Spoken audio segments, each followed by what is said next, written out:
Hi everyone, Gmanthx here, the internet's busiest dragon nerd, and it's time for a review, or whatever the hell it is I do, of this here episode of that there show over yonder. King of the Narrow Sea, or the YouTube editor's nightmare. Nothing new to report regarding the opening sequence. I guess Maestro Juadi is pretty busy, because even though it's been a whole 2 weeks, they still haven't replaced the old intro music, even though I complained about it twice. So I don't know what's really going on at HBO. Guess I'll just keep going with my running joke. It was the heat of the moment, telling me what your heart meant. The heat. More of a briskly walking joke though. We're in Storm's End, doing some window shopping for husbands. This one's too old. This one's too young. Jeez, Rhaenyra, ease up on the unrealistic standards. You only have to spend the rest of your life with them. Boromir Baratheon is cool. I like his little stag bib. Rhaenyra swipes left on Grandpa Dondarrion, and I think this kid asks her to be his mum or something. As outside observers, we readers have all come to the objectively correct conclusion that the Blackwoods rule and the Brackens suck shit, so we stand little Willem. But Rhaenyra hasn't read the books and doesn't know about Tytos Blackwood's epic raven cloak, so she says she could come to like the Bracken guy, even though his name is Gerald. Gerald! She likes outspoken dudes. Bonus points if they share a quarter of her DNA and give her a cool necklace. I guess Jason Lannister just came off as too much of a presumptive doofus. Rhaenyra is supposedly touring the whole realm for suitors, so one would assume that she's got to stop over in Riverrun or somewhere else in the Riverlands like Harrenhal, and yet Willem Blackwood, from the northwest of the Riverlands, has travelled to Storm's End to see her. Maybe he's got something on when she's in his neck of the woods? There's a Strong and a Mooten and a Frey here too, so I guess Willem isn't the only one who went well out of their way for this. And there's a Mud? Damn, this guy really went out of his way. Imagine time traveling thousands of years into the future just to talk with a princess, and she dismisses the lot of you and fucks off back home merely because she can't deal with a little classic Blackwood Bracken rumble. Talk shit, get slaughtered by a middle schooler, Gerald. Forget Rhaenyra, Willem, I'll adopt you. I'll take you to soccer practice. In time, you will be a passable midfielder, my son. The show triples down on the explosive displays of courtly violence, because as Rhaenys told us in the pilot, we haven't had a good war since the last war. These guys don't know what to do with their hands when they're not killing something. Maybe this wouldn't have happened if fucking Gerald over here just kept his snarky remarkies to Xbox live chat. Thine mother art mine own whore! This dress, by the way. Don't look, princess. Isn't it cute that Crimpity thinks he can protect Rhaenyra from any and all violence? Like, it makes sense that he wants to, but we're here to get her married, right? So she can produce children, right? And the show has already posed to us that childbirth in this system can be and often is violent. So you gotta sprinkle some insight in amongst the nonsense. That's how you make a video. They go back to King's Landing on a cool looking boat. It's my boy! He's causing so much pointless havoc, I love him. Sorry, Willem, I'm adopting Caraxes instead. He will be a legendary striker. Rhaenyra's all ooh-woo when she realizes that she'll be seeing Unky Daemon. King Vizzy puts on his big boy robes, his large lad crown, and takes his massive man sword. When he sees his daughter, he's visibly disappointed, maybe even shocked that she doesn't have a man with her. Or maybe that she's there at all, given that she was supposed to be gone for another 2 months. Enter Matt Smith in a different wig, crowned, hammered, and swaggered. Add it to the chair. Fucking legend. Following his conquest, his men have named him Episode 4, but he intends on bowing to Viserys and ceding the stepstones to the crown. The way his hair flops off when he takes the crown off is... oh, jeez. For this, Viserys basically writes him a blank check. Corlys, on the other hand, went back home to continue pursuing his own interests. He sees no need to make a show at Viserys' court, unlike Daemon, who clearly thinks he can get something out of this. We later learn that Corlys is working on an alliance with the Sea Lord of Braavos by means of his daughter's hand, which is an incredible move on his part. 10 out of 10. Either Viserys has to intervene, placating him with something of equal or greater value, or he ends up allied to the remaining major naval power in the Narrow Sea. Daemon back in King's Landing is exactly what I've been looking for. I've always loved court intrigue in King's Landing, and a master shitstirrer like Daemon makes it so much more fun. He makes things more volatile, so it's not exactly sustainable to keep him around the whole time, but when he is here, things get exciting quickly. Hug him, hug him, hug him, yes, yay! Viserys and Daemon win! They realize friendship's more important! Yo, I know I mentioned this last time too, but look at his floppy fingers on this glove. Good work, Hebo. I think if I were king and I were missing some fingers. I would have some special gloves made that just didn't have those fingers, but I guess that's just me. That's not you. Shut up! At the ensuing family reunion luncheon, Viserys speaks of how Daemon was the favourite of their mother, Alyssa, because he is an hero who doesn't afraid of anything, and so was she. I think it's interesting that their father, Balon, was a skilled, brave, fabled, dragon-riding warrior who fought with Dark Sister, and also a beloved figure in the royal family, a shrewd and capable leader in the books. His mother tells him he would be a greater king than even Joe. Clearly, both of Balon's sons aspire to be like him, Daemon as a legendary warrior, Viserys as a beloved and capable ruler. And I, sadly, was no great warrior. Balon was also like Viserys in that his wife's death due to complications from childbirth devastated him, and Alyssa was like Daemon in that, well, She had no regard for custom or tradition. and Rhaenyra takes after her grandmother in that way too. Speaking of, Rhaenyra still seems to be a bit of a thorn at court. When she speaks to Daemon, Viserys is like, oh geez, this kid again. Perhaps Prince Daemon would care for a tour of the gallery. Would you like to see the tapestry? No, he doesn't want to look at the dumb tapestries. They're not even depicting bestiality orgies. Tapestries? That's girl shit. Come on, Daemon, let's go look at my scale model of Valyria. I love them, they're such cunts. Oh, well, then you should not deprive yourself. Oh, good. Fuck off then. Daemon's clearly keen on leveling up his incest points, but of course he bides his time because he'd rather take advantage of the creepy uncle buff gained from sneaking her out into a sex cauldron in the middle of the night. A private conversation between the princess and the queen. Hey, that's a good title. Alicent kinda chides Rhaenyra for being fed up with her tour. Like, how dare you complain about having the attention of all those men? Any girl would kill for all of that attention from men. Nyra resents that they clearly only want her for her prestige. Then she pays back Alicent's unintentional dead mum gaffe from last episode. It's not so bad. The days are long, but Aegon came quickly and without fuss. Imprisoned in a castle and made to squeeze out to heirs. Fuck me, Rhaenyra! Okay, I really like how through it all, they clearly are still trying to be friends. You know, the world they live in and the systems they serve get in the way of their genuine human connection, even though they are very almost at the top of those systems. Why can't they just marry each other? All anyone sees when they look at me now is the queen.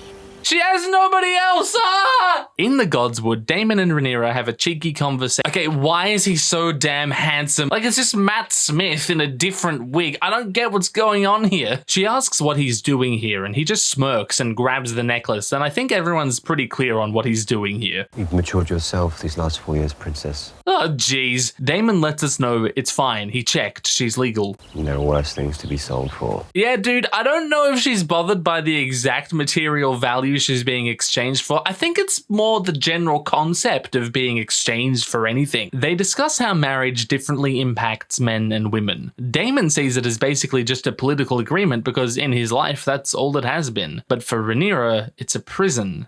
A death sentence. High Valyrian sounds so natural in these scenes. You have to wonder if Smith and Alcock took the Duolingo course.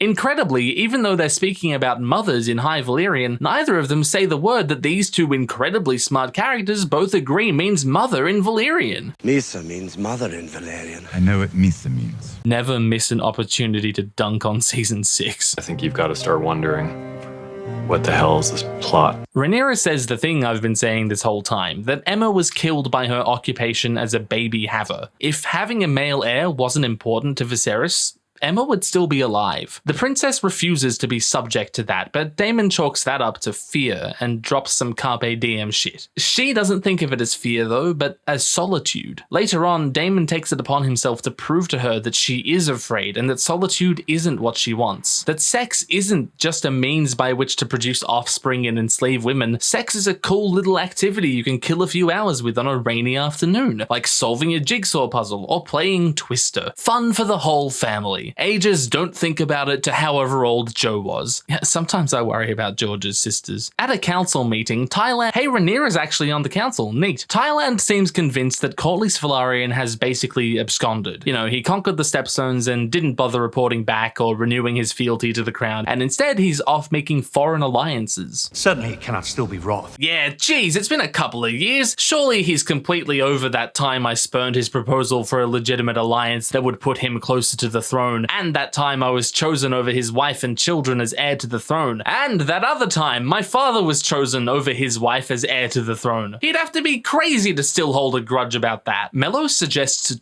doing something about Corlys, but Lord Beesbury says, I fear Lord Corlys's pride is the least of our worries. And, huh? What's that all about? What do you mean by that? Do you know something? What do you know, you fucker? Otto says that thing about how Corlys is trying to do an alliance with Braavos, but he says he learnt this from his brother in Old Town. My brother has sent disturbing word from Old Town. This tacitly implies that a maester, probably Corlys' maester, reported this news back to the Citadel, essentially spying on Corlys for the High Towers, and God, I love these elements so much. Small council meetings comprise some of my favourite scenes from A Song of Ice and Fire, mainly because they're a great showcase of how different plots intersect at King's Landing, and how different characters with their own motivations respond to certain stimuli to exert their influence on the Crown's power. They're such a subtle way of relaying complex information about the plot, the world, and the characters. For example, look at this scene from Game of Thrones Season 1, where each councillor except for Ned states their own personal justification for the killing of Daenerys. Or this scene in Season 3, where we see everyone's reactions to the Red Wedding and Tyrion or this scene in Season 6, where Pycelle farts.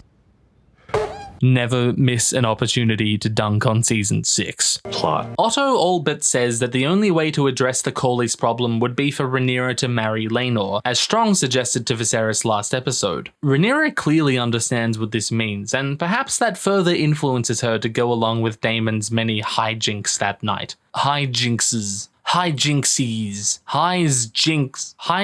What the fuck even is this word? Alicent plays around with her favorite game, baby jiggling. She looks so unenthused, so uninvested in her current state of being. This is baby Helena, by the way. She had a daughter off screen. We used to complain about characters dying off screen. Now we've got them being born off screen. Dude, do the Kingsguard ever sleep? Rhaenyra finds a bag with peasant clothes and a note telling her how to sneak out of the keep using a...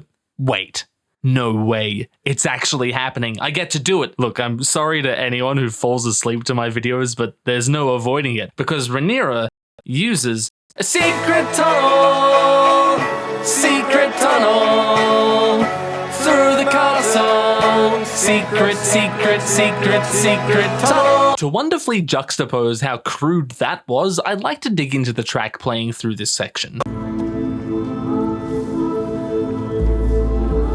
It's the same theme from episode 3 when Nira returned to the camp with the boar she killed. Of course, Jawadi has yet to miss, and this is no exception. I could go on at length, but suffice to say that if this theme is meant to represent Rhaenyra's independence, her strength through femininity, her true self, I think it's downright excellent. Rhaenyra walks past Balerian's skull, where there are some mice hanging out in between his teeth. You know those teeny tiny fish that hang out in the mouths of sharks, eating the shit stuck to the shark's teeth? This leads me to wonder if Viserys coats Balerian's teeth with cheese to feed the mice. Dragons are smooth. Just look at them, they've got to be smooth. Daemon awaits Rhaenyra in secret, and they sneak out of the keep to have a night on the town. What a great time. He's a fun uncle. A funkle. Sorry. I like the continuity that Daemon is aware of the Red Keep's secret passages. Oh, and the first time we saw him using them, he was directly compared to Maegor, who had them built. Daemon would be a second Maegor. Or worse. So that's fun, cool. Sorry, Funkle Pops. Fuck off, boy.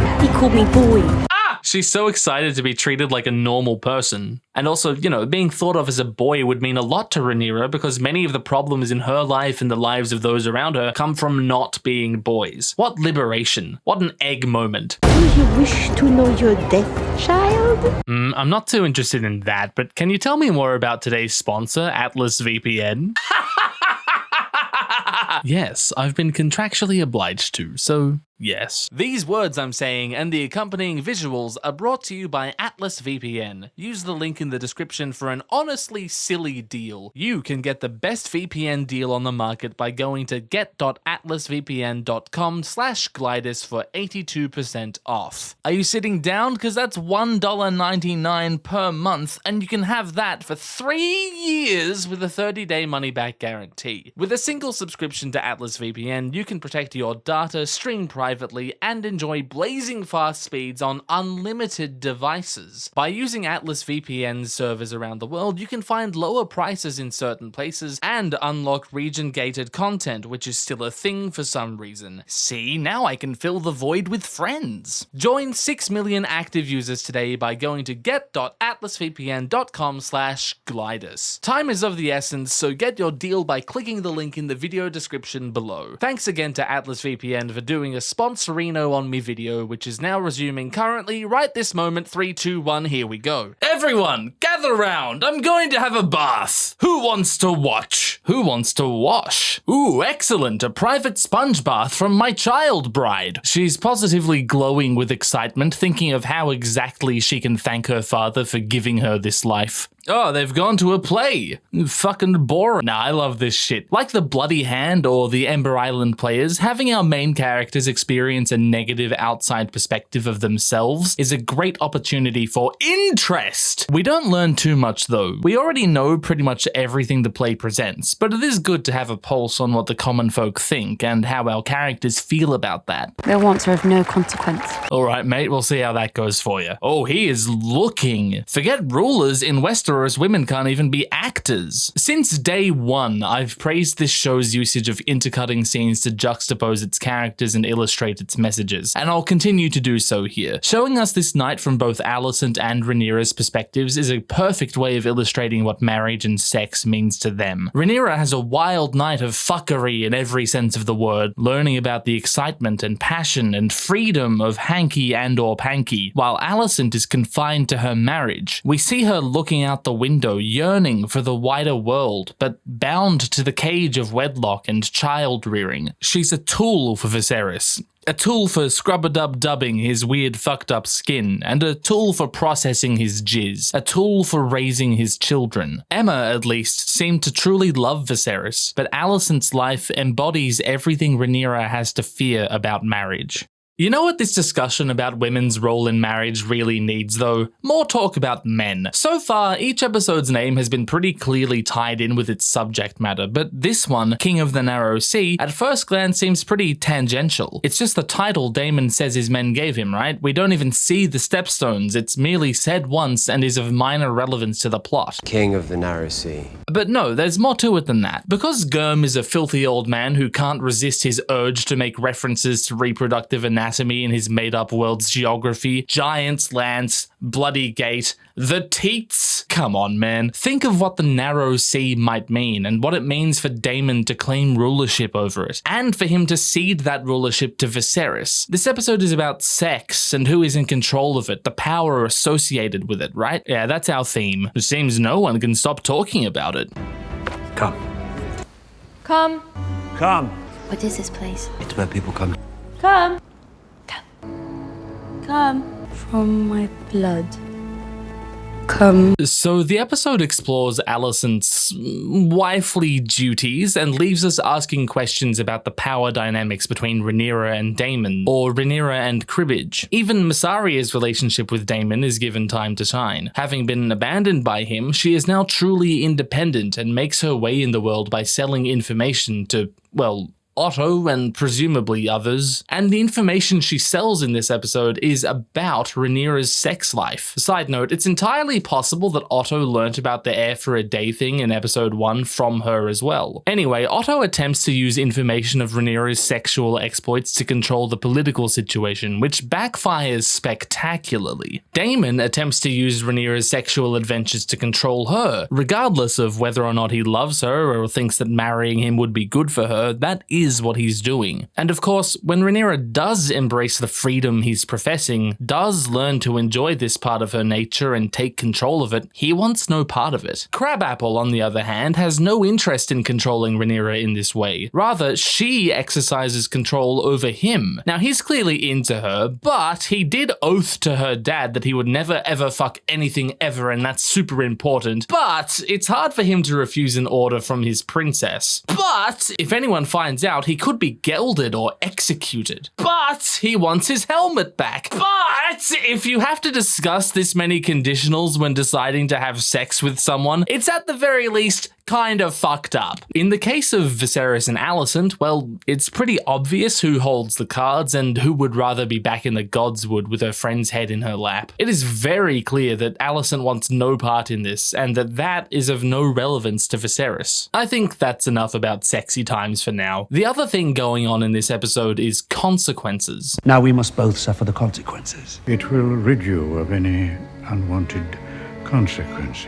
How your actions impact your future self and others, often in completely unforeseen ways. Daemon's actions completely changed Mysaria's life. Otto's actions condemned Alicent to a life of this. Rhaenyra's actions this night light a whole powder keg of consequences. She lies in front of a weirwood, swearing on her mother's memory. That can't be good in the long run. Anyway, back to the plot. In the play scene, the narrator man-person guy says Rhaenyra is great, everyone loves her, and she's beautiful and everything. The realm's delight! But then asks, would she make a powerful queen? Because, as we all know, power comes from the governing organ. The common people want a ruler whose organs produce power, not milk. Rhaenyra runs through a bunch of weirdos in silly hats before she bumps into Harwin Strong, who is now a captain in the City Watch. That's fun. Oh, they're holding hands. That's so cute. You know, this kind of reminds me of Jasmine and Aladdin. Princess sneaks out of the castle to finally get a taste of real life, accompanied by a charming cur who wants to fuck her, and has a lovable animal sidekick. Except there's a lot more titties and a lot less singing. A servant shows up to tell Alicent it's boning time, but I really don't want to.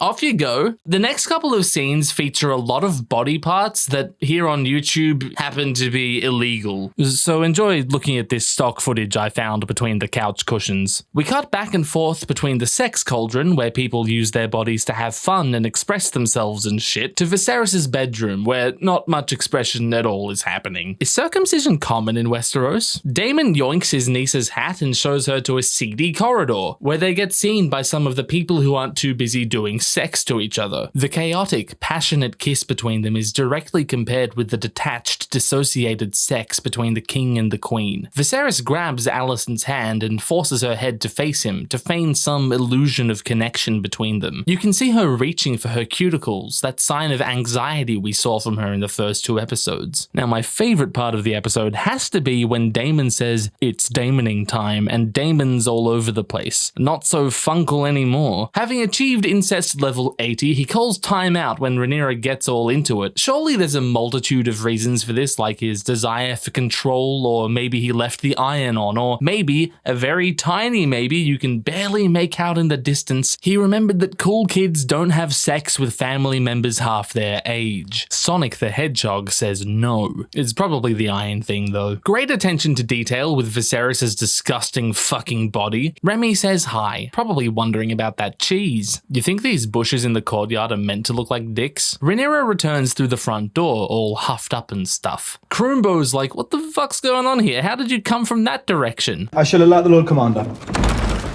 Hilariously, Rhaenyra yoinks his hat. It's like a stitch back to earlier. Isn't media literacy such fun? She's extremely fucking annoying, and he is so not up for that. Rhaenyra forces Comstock into kissy time, and he holds true to his vows for the moment, but she starts taking off his armor, and he's just standing there, probably thinking through all those butts I was talking about earlier. But Rhaenyra is just thinking about having an experience, and that's what this is for her. He ceremoniously places his white cloak down before finally giving in and going hard. It's probably a good thing he doesn't know she's thinking about her uncle. Rhaenyra choosing to fuck is framed as something delicate, pure, beautiful. Alicent being commanded to fuck is framed as not those things. Like, it doesn't take a genius to compare those scenes. Great fun, but did the sex scene have to be 18 minutes long? Then Otto listens to some kid oh, hi, Mysaria. She seems to have made sure Daemon's iron was off. Am I your prisoner? I was once yours. I like this. Here we are again, framing unequal sexual relationships as prisons, more or less. Mysaria offers Daemon some hair of the dog, but he's not so interested. Like another entitled, charming shit-ass I could name, Daemon is committed to running his hangovers raw. A not so common whore then. But she's not a whore anymore, rather a Varys.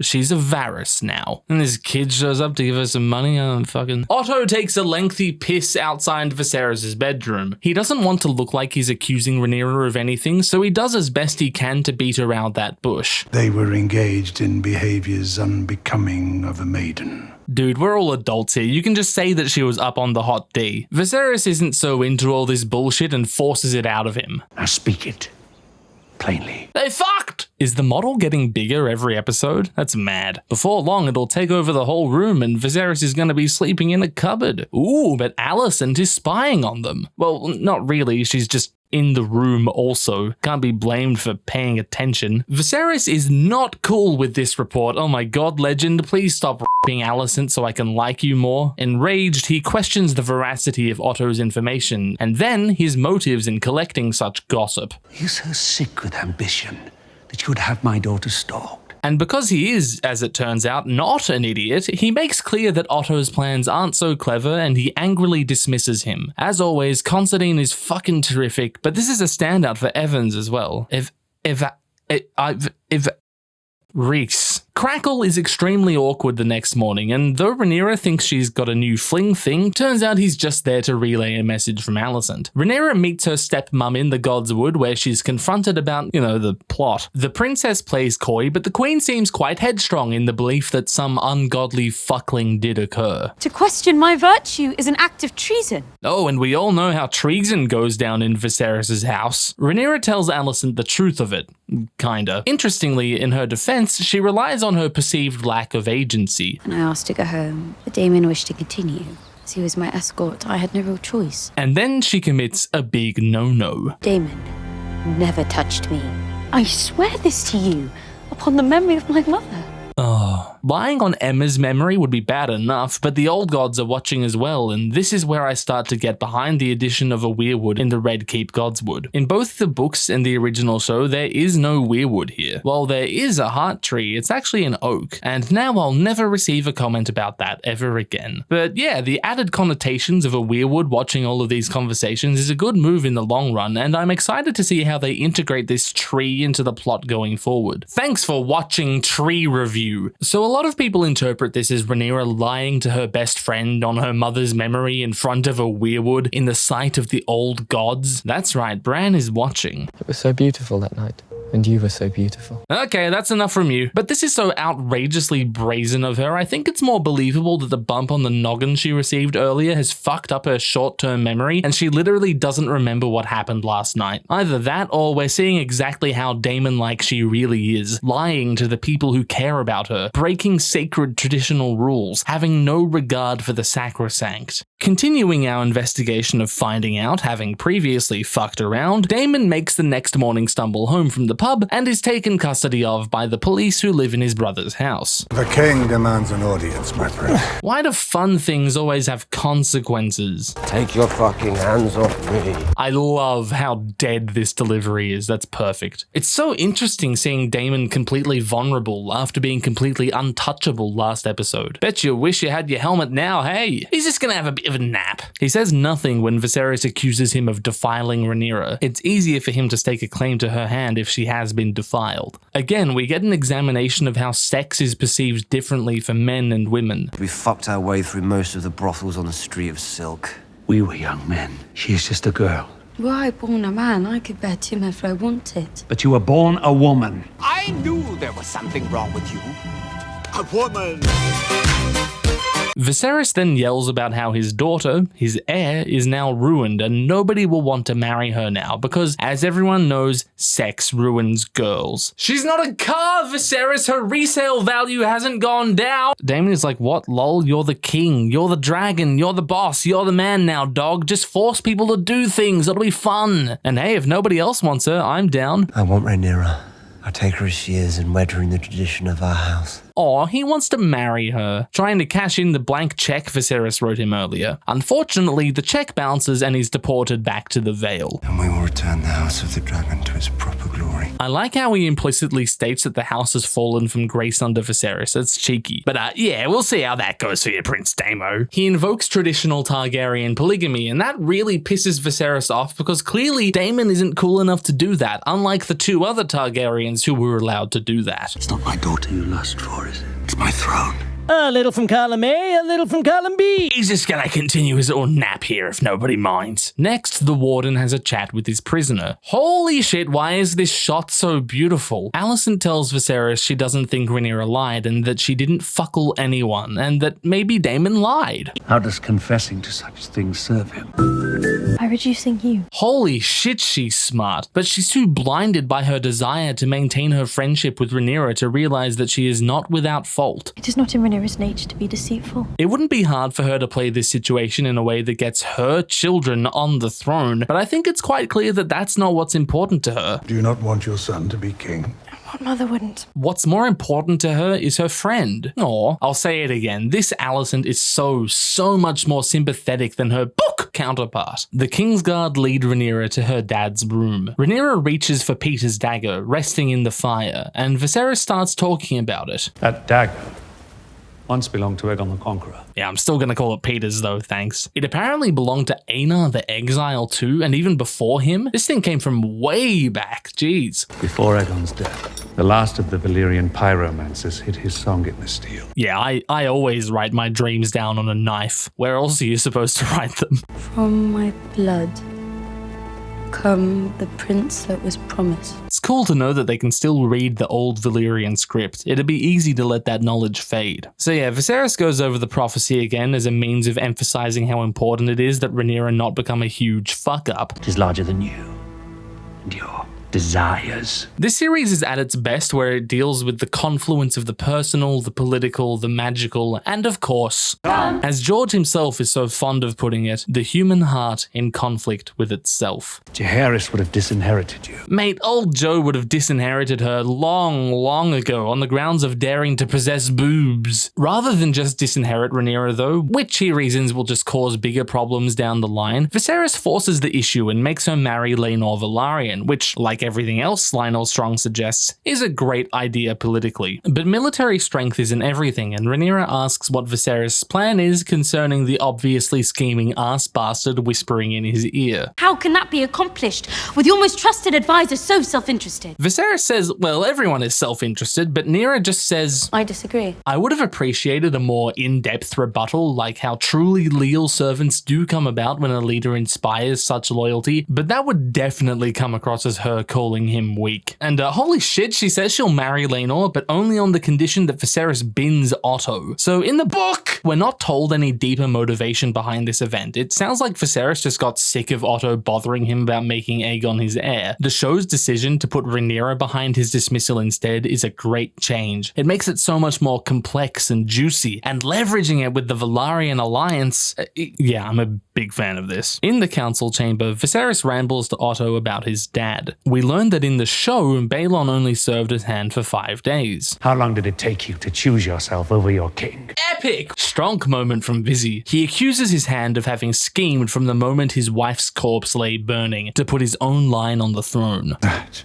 is an absurdity. How dare you accuse me of having done that thing I definitely did? After a feeble attempt from Otto to defend himself, Viserys unhands him. What happens to his ball, I wonder? The Grand Weirdo visits the princess for a tea party. Hey, drink this, I found it on the moon. Yeah, I wouldn't touch that shit, Rhaenyra, it'll make you a crazy person. So this is basically a Westerosi plan B. If Rhaenyra drinks it, that provides proof that she did do a sex with someone. But if she doesn't drink it, then for all she knows, she could be gestating a very handsome baby. Oh, that's it. Okay, this video is late enough, and I have lots to work on, so I won't fuck around too long. Here's me patrons, thanks a lot. Subscribe to make me eat a book. Like to make me compliment a frog or something. I want to make a video analyzing some music soon. Anyway, that's it. That's the video. See ya.